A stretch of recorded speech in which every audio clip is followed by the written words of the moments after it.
Okay, let's solve a very common question. Flow across a cylinder with considering an ideal fluid, which means zero viscosity. So this problem basically is flow across infinitely long cylinder, and the flow is perpendicular to the cylinder. This is cylinder, this is the flow velocity. And then thus we got three boundary conditions. One is basically when it's far away on both sides. The flow velocity is ux, and that's the first condition. As you can see here. And another one is that once you have once the flow is perpendicular, once the flow is on the surface, you can see that flow cannot penetrate through the ball, right? The cylinder, right? So that means there's no perpendicular component on the surface of the cylinder. In other words, v dot n hat equals 0. N hat is pretty much is a component that is perpendicular to the surface. Another condition is a common condition, incompressibility. We're dealing with ideal fluid, so. And then let's introduce the flow potential. Flow potential can be defined as grad phi. Phi is the flow potential. Grad phi equals v. And then incompressibility become Laplacian of phi equals 0. So this thing will become this. And somehow this whole thing looks really familiar if you learn electromagnetism back then. It's not an ideal map from electromagnetism, but it has a similarity. Basically, solve a set of boundary conditions and using solving a differential equation with a set of boundary conditions, and some of them are quite similar. So let's convert it to a polar coordinate like such. Radial theta and the radius of the cylinders is capital R. We have a polar coordinate z, r, and theta. Since the whole thing is z independent, then it become a two-dimensional, reduced from three-dimensional problem in real life to two-dimensional problem. So reduced to r and theta. So we know that you can check online. There's everywhere the polar coordinate Laplacian of a polar coordinate, and then we have this. We know that, and then we have grad phi equals basically is the velocity. Then we apply this is the incompressibility.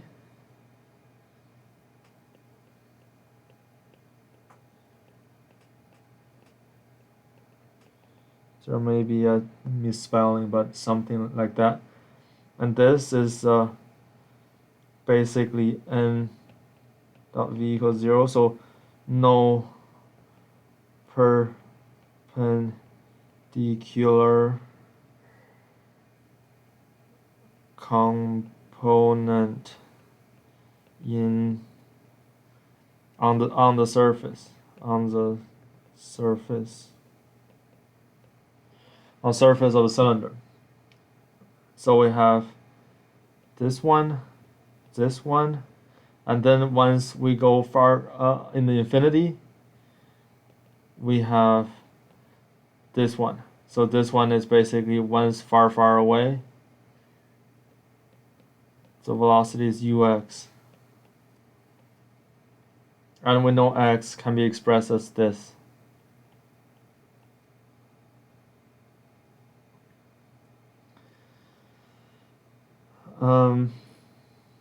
So we got, let's not worry about the numbering. So we have that. Oh, jeez. We have this. We have this. So 2 equation, 3 equation, 4 equations. So all of them summarized in those 4 equations right here. So we can make a guess of this set of differential equations, this one, and based on the fundamental theorem of differential equations, if the guess works for differential equation, and then that is the solution of the differential equation. So what we need to do is pretty much plug this guess into all 4 differential equations see if it fit for all 4 equations. Let's plug into the number 1, which is this one. So the left hand side, we just plug this in.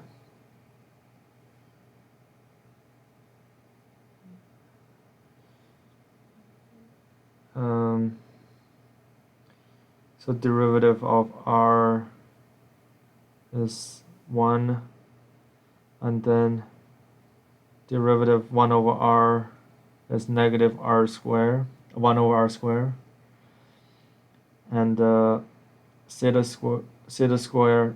So we know that d theta cosine theta square equals negative cosine theta. So we get this. We tidy it up a little bit more. You can slow down because you can write it by hand yourself, and then we got 0. So left hand side equal to right hand side.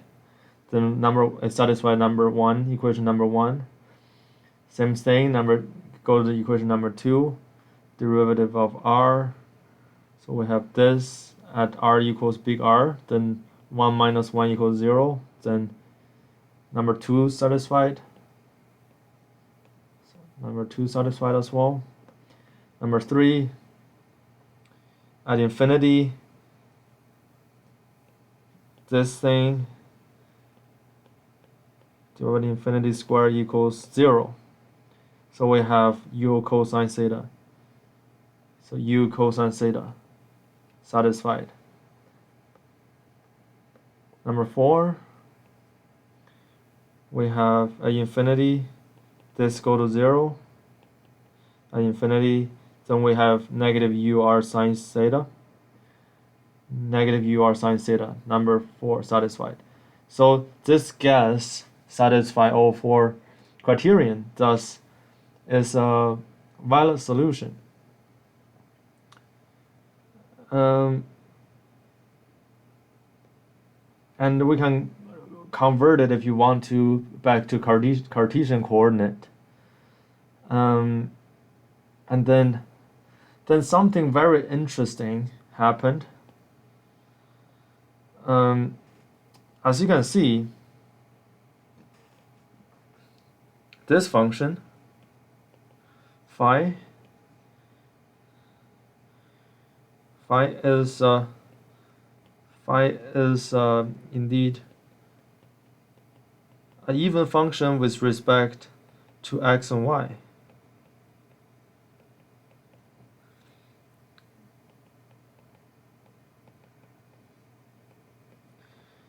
And since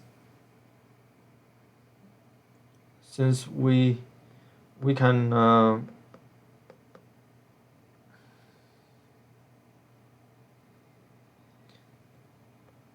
since we know that grad phi v equals grad phi,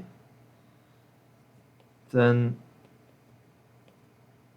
v is an even function as well.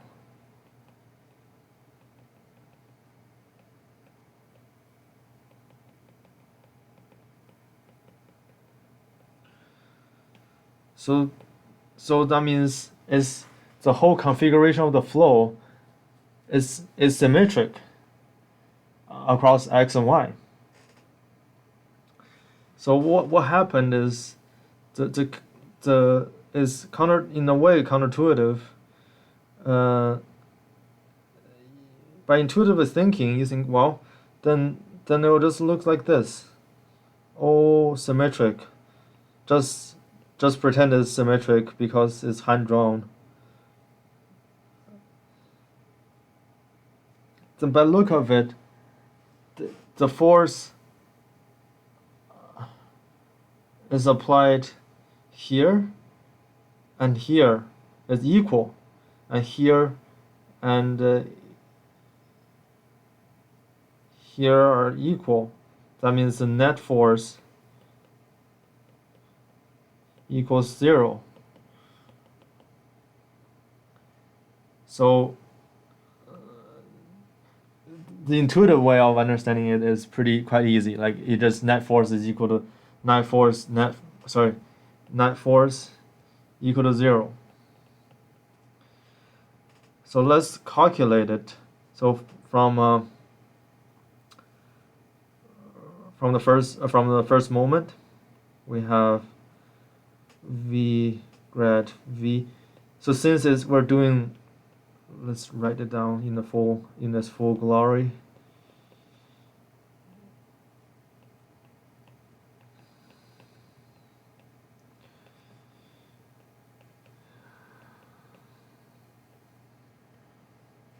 I think it's negative grad p, is it?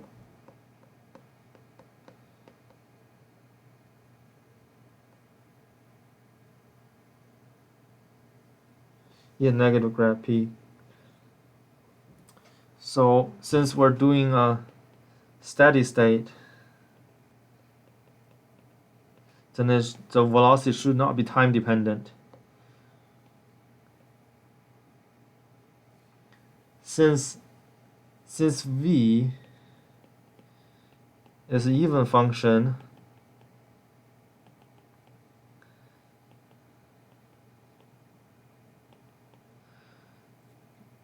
and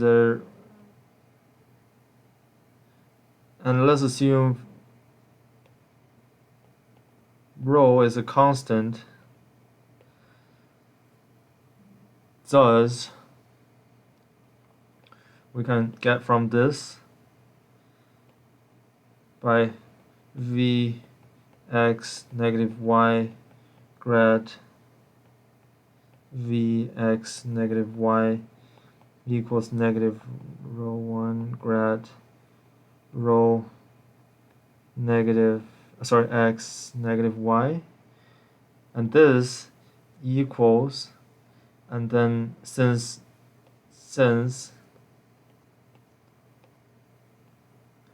v negative y equals vxy, so we get vxy grad vxy equals negative rho grad rho, this should be negative y, rho negative y. And we know that before transformation, this thing should be equals negative rho grad p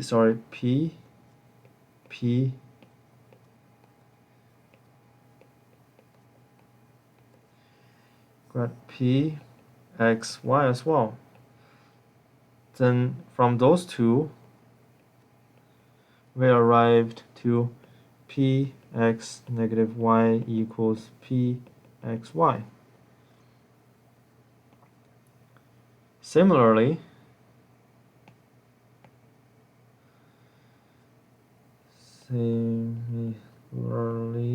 we have p negative x equals p xy.